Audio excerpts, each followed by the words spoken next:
Senator Ndume cries for help on Mainas case.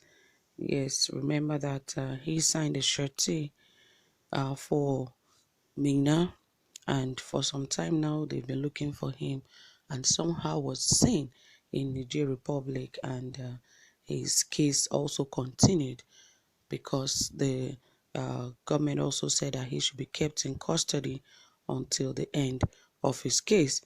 And now Ndume is not out of trouble from Mainas case. Well, more details will come to you shortly, but please, if you have not subscribed, ensure you hit the subscribe button and also give this video a thumbs up. And don't forget to turn on the notification bell so you get updated anytime we drop a new video. Yes, it says that right here that Ndume also in trouble because now he's saying he wants to withdraw from the case. But unfortunately, here is what is about to happen to him. Yes, don't forget this is Saffron Media, where we give you trending, exciting, reliable, authentic, sizzling happenings in Nigeria. And of course, if you're a new subscriber, you're welcome. And every returning subscriber, thank you for always staying tuned and always being here. Thank you for your comments and your likes. I really appreciate you. Yes, let us get into the details of the report. As it says, the chairman of the Senate Committee on Army, Ali Ndume, has commended the Inspector General of Police, Mohammed Adamu, and other security personnel that were involved in the arrest and extradition of former chairman of Pension Reform Task Team, Abdulrasheed Maina.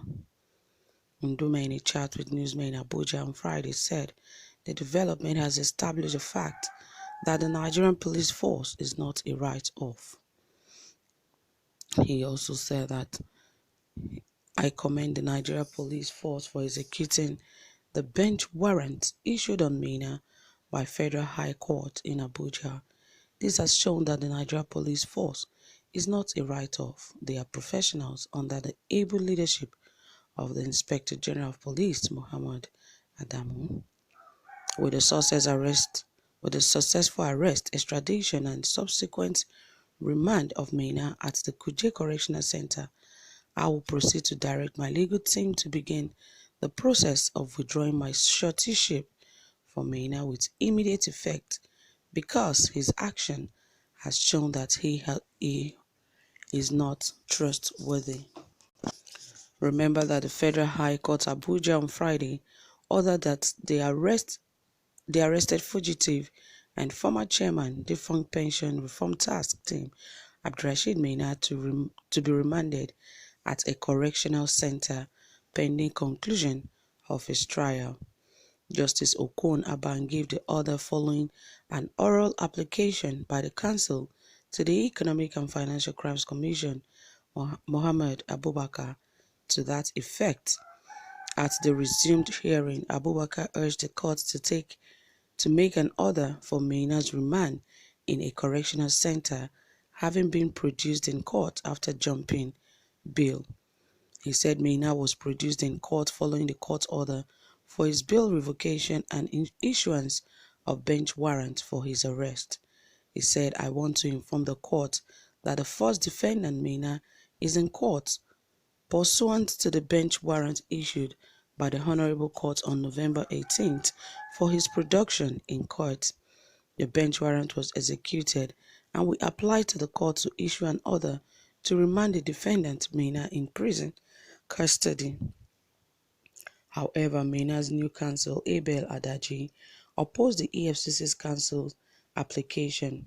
Adaji, who appeared to the court not to grant Abubakar's request, said he would have filed a process in response to his application, but the exigency of time will not allow us to do that. Earlier, Abubakar told the court that the matter was slated for continuation of evidence in chief of the ninth prosecution witness, but Adaji prayed the court for an adjournment, informing that he had just been briefed about the matter this morning. We will be applying for a short date to enable us prepare. The anti-graft agency lawyer objected to the application of an adjournment. He said such plea contravenes Section 349, subsection 3 of Administration of Criminal Justice Act 2015 because Mainas had already engaged a counsel. He urged the court to allow the witness continue with her evidence in chief and that Mainas' new counsel could then seek for adjournment for cross-examination if he so wished in the overall interest of justice. But Adaji, who opposed Abubakar's submission, insisted that he needed more time to study the proof of evidence in the interest of justice.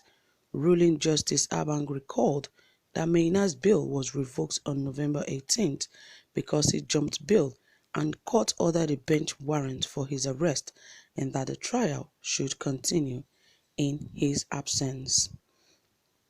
Abang acknowledged that Mainas, who was now in court, was still presumed to be innocent until the contrary is proved. The judge held that Mainas was still entitled to all the constitutional rights under relevant sections of the country's 1999 constitution, especially with regard to fair hearing. Justice Abang, who granted Mainas' counsel prayer for an adjournment in order to be propelled briefly, said the decision was in the overall interest of justice. Abang also upheld Adaji's argument to adjourn the continuation of the evidence in chief of the ninth prosecution witness to allow Mainas briefed his lawyer properly.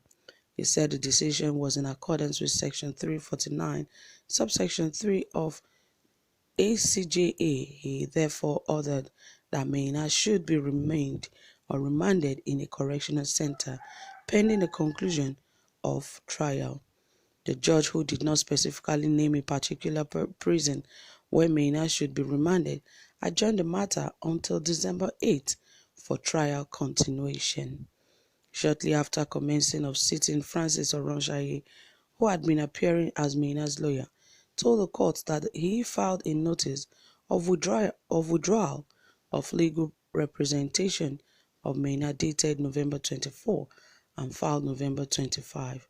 Oronshaye, whose work at the law office of Joe Gadzama and Company, said their decision not to appear in court for Mainas lately was not born out of their disrespect for the court. He said our non-appearance before the court is the last sitting was not born out of disregard to court. We have written to the first defendant indicating our intention to pull out of representation, and we went further to file a notice of withdrawal of appearance. He said the statutory provision to take such action was 3 days before the hearing, which they had fulfilled. Oronshaye added, we hold this court in high esteem, and we have compiled with the statutory requirement of 3 days. We adopt the said notice of withdrawal formally. Well, obviously, you can see that Mainas' case is a serious one, as even Ndume and his former lawyer has decided to withdraw from the case. Well, we just hope that the judgment will be something that would really bring justice for everyone. So guys, that is it from here. Thank you for listening. I really appreciate you. Don't forget to drop a comment and give this video a thumbs up. Do have a pleasant time. Bye for now.